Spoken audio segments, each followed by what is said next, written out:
PQNS।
इसमें आएगा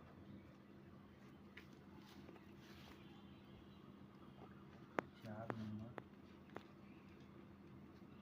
AUDLT audit को लिखा है ZVCJS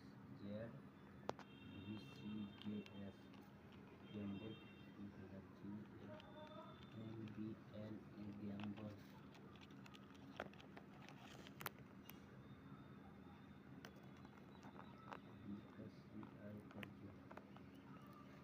जी से पहले आता है ABCDEF F ए का बाद B M का पहले KL फिर B का बाद C फिर M L का पहले J K फिर E का बाद FBLCK चल ठीक है। 5 नंबर स्टूडेंट को RRZZH STUDENT स्टूडेंट को RRZZHM